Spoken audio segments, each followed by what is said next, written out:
ഒക്കെ നമ്മൾ ഉചിതമായ ഒരു സ്വീകരണം ഒക്കെ നൽകിയിട്ടുള്ളതാണ്.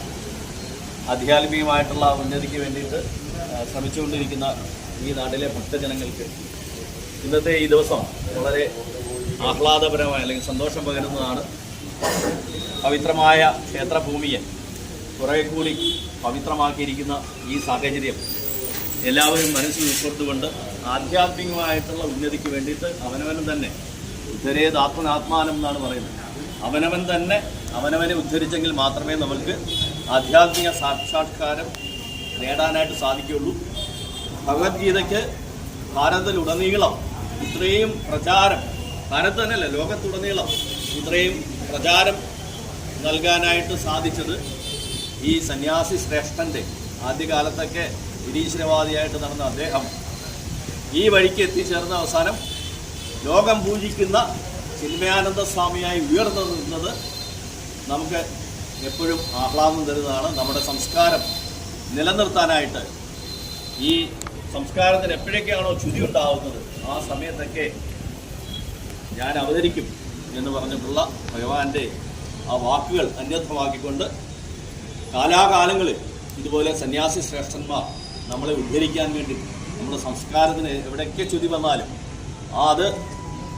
അതിനൊക്കെ തരണം ചെയ്ത് നമ്മുടെ ഭാരതത്തിൻ്റെ യശസ് ഉയർത്തുവാൻ വേണ്ടിയിട്ട് നമ്മുടെ സംസ്കാരം, സനാതന സംസ്കാരം എന്നെന്നും നിലനിൽക്കാനായിട്ട് ഇതുപോലുള്ള അവതാര പുരുഷന്മാർ ഭാരതത്തിൽ നിത്യേന നിയമേന എല്ലാ കാലത്തും ഉണ്ടായിട്ടുണ്ട്.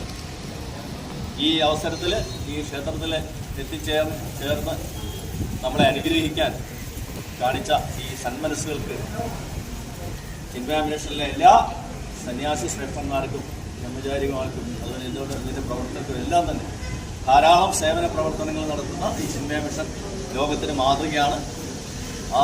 എല്ലാവർക്കും നന്ദിയും കടപ്പാടും ഇന്നത്തെ കാമംഗള ശ്രീ മഹാദേവ ക്ഷേത്ര സംരക്ഷണ പേരിലും ഈ നാട്ടിലെ ഭക്തജനങ്ങളുടെ പേരിലുള്ള നന്ദിയും കടപ്പാടും കൃതജ്ഞതയും ആത്മാർത്ഥമായിട്ട് രേഖപ്പെടുത്തിക്കൊണ്ട് നിർത്തുന്നു. നന്ദി, നമസ്കാരം.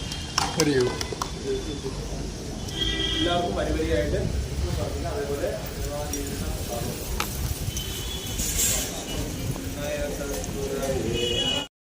കൂടുതൽ പേർക്ക് കൂടുതൽ കാലത്തേക്ക് എന്നുള്ളതാണ്.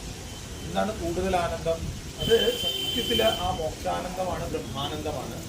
കൂടുതൽ പേർക്കെന്ന് പറഞ്ഞാൽ എത്രത്തോളം ആളുകളുണ്ടോ എല്ലാവർക്കും ആ സത്യത്തിനെ അറിയിക്കുക എന്നുള്ളതാണ്. എത്ര കാലത്തേക്ക്? എല്ലാ കാലത്തേക്കും എന്നുള്ളതാണ്.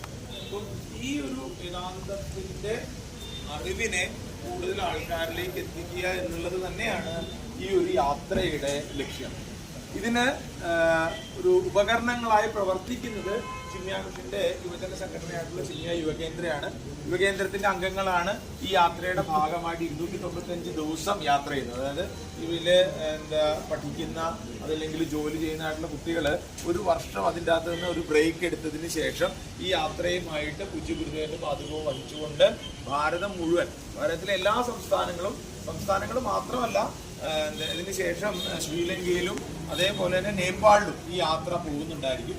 അപ്പം അവര് ഈ യാത്ര ഇങ്ങനെ കൊണ്ടുപോകുക മാത്രമല്ല, മറിച്ച് സ്കൂളുകളില് കോളേജുകളിൽ പോയി കുട്ടികൾക്ക് അതേപോലെ യുവാക്കൾക്ക് ഭഗവത്ഗീതയിലെ ഏറ്റവും പ്രധാനപ്പെട്ടതായിട്ടുള്ള 5 ശ്ലോകങ്ങളുണ്ട്. അതിനെ ഗീതാ പഞ്ചാമൃതം എന്നാണ് പറയുക. ആ ശ്ലോകങ്ങളെ അധീകരിച്ചിട്ടുള്ള ക്ലാസ്സുകളും ഈ യുവാക്കൾ എടുക്കുന്നുണ്ടായിരിക്കും. അപ്പോൾ ആ രീതിയിലാണ് ഈ യാത്ര മുന്നോട്ട് പോകുന്നത്. ഇതുവരെ ഇന്ന് 98ാമത്തെ ദിവസമായിരിക്കും. 98 ദിവസമായിട്ട് ഈ യാത്ര കണ്ടിന്യൂസ് ആയിട്ട് നടന്നുകൊണ്ടിരിക്കുകയാണ്. കേരളത്തിൽ അത് മാർച്ച് 10-ാം തീയതിയാണ് എത്തിയത്. തിരുവനന്തപുരം കഴിയുമ്പോൾ ഏപ്രിൽ 12-ാം തീയതി അത് കേരളത്തിൽ നിന്ന് തമിഴ്നാട്ടിലേക്ക് പോവുകയും ചെയ്തു. ഈ 98 ദിവസങ്ങളിലായി ഏകദേശം 35,000-ഓളം ആളുകളുമായി അല്ലെങ്കിൽ യുവജനങ്ങളുമായി, പ്രധാനമായിട്ട് സ്കൂൾ കോളേജ് വഴി യുവജനങ്ങളുമായിട്ട് നേരിട്ട് ഭഗവത്ഗീതയുടെ സന്ദേശത്തിനെ ഇവർ ഓൾറെഡി കമ്മ്യൂണിക്കേറ്റ് ചെയ്യുന്നുണ്ട്.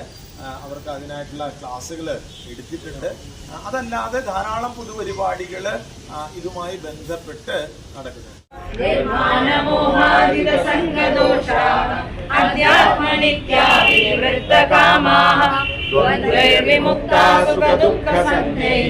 ഗച്ഛന്യമൂഢാ പദമവ്യയം തത് ന തദ്ഭാസയതേ സൂര്യഃ ന ശശാങ്കോ ന പാവകഃ निवर्तन्ते तद्धाम परमं मम।